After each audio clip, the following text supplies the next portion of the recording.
বগুড়া জেলা শাখা আইডিবির ৪৪তম কাউন্সিল অধিবেশনে সাংগঠনিক সভায় বক্তব্য রাখার জন্য দাঁড়িয়েছি। এখানে উপস্থিত রয়েছে আইডিবির সংগ্রামী আহ্বায়ক, যাকে আমি 25 বছরের ইয়াং যুবক হিসেবে আখ্যায়িত করে থাকি, আমাদের সকলের প্রিয় কবির ভাই। উপস্থিত রয়েছেন আইডিবির সম্মানিত সদস্য সচিব সহ বিভিন্ন জেলা আইডিবির সভাপতি, সাধারণ সম্পাদক, কেন্দ্রিক নেতৃবৃন্দ এবং সম্মানিত কাউন্সিলর বৃন্দ।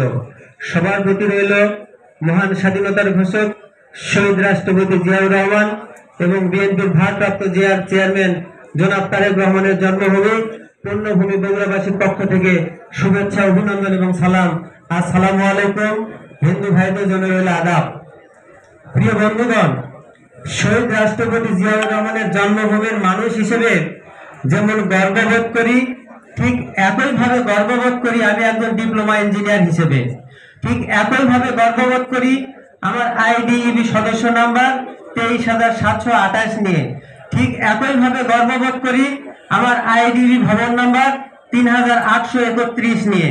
কিন্তু সংখ্যা এক জায়গায়, সেটা হলো বিগত দিনে দলীয়করণ করে যেভাবে আইডিবিকে ধ্বংস করা হয়েছিল, যেভাবে আইডিবির ঐতিহ্য নষ্ট করা হয়েছিল, আগামী দিনেও একইভাবে একই কর্মকাণ্ড চলবে কিনা।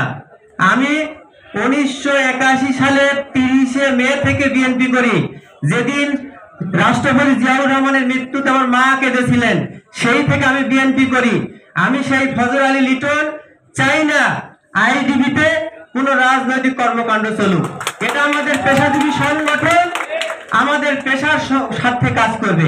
এখানে এই সংগঠন সে সংগঠনের নামে কেউ প্রভাব বিস্তার করবে, কেউ অন্যায় কর্মকাণ্ড করবে, এটা আমি ব্যক্তিগতভাবে সমর্থন করি না। আপনারা করেন কি না? ধন্যবাদ সবাইকে। প্রিয় বন্ধুগণ, আমি দ্বিতীয় যে কথাটা বলতে চাই সেটা হলো, এটা হলো আমার আইডিবি ভবন কার্ড। ইদানিং মনে হয় আইডিবি ভবন কার্ডের গুরুত্ব কমে গেছে। এক সময় এই ভবন কার্ডের অনেক গুরুত্ব ছিল। আমি আজকের এই কাউন্সিলে দাবি জানাবো, কি কি কর্মসূচি গ্রহণ করলে আইডিবি ভবন কার্ডের গুরুত্ব বাড়বে, সেই কর্মসূচিগুলো গ্রহণ করবেন। যদি এই কার্ডের গুরুত্ব বাড়ানো হয়, আইডিবি অর্থনৈতিকভাবে শক্তিশালী হবে, আইডিবি সাংগঠনিকভাবে শক্তিশালী হবে। ঠিক। সবশেষে যে কথাটা বলতে চাই, শুধু শহীদ রাষ্ট্রপতি জিয়াউর রহমানের জন্মভূমি হিসেবে নয়, তারেক রহমানের জন্মভূমি হিসেবে নয়, বগুড়ার একটা ভৌগোলিক গুরুত্ব রয়েছে, বগুড়ার একটা রাজনৈতিক গুরুত্ব রয়েছে, বগুড়ার একটা অন্যতম গুরুত্বপূর্ণ একটা জেলা বাংলাদেশের মধ্যে।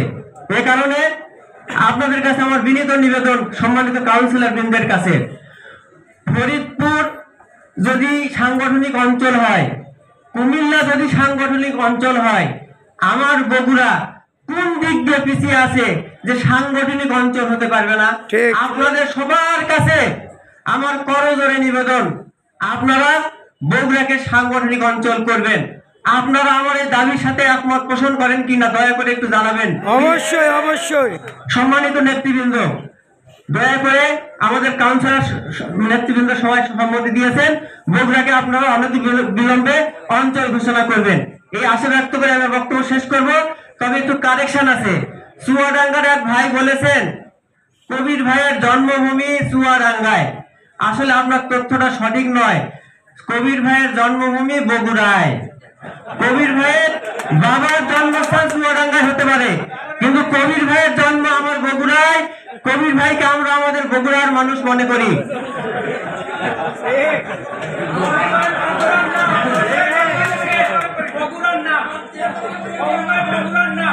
সবশেষে আপনাদের সবাইকে একটা সুখবর দিয়ে আমি আমার বক্তব্য শেষ করব। সেই সুখবরটি হলো, আমরা 22 তারিখে বগুড়ায় একটা পেশাজীবী সমাবেশ করেছিলাম।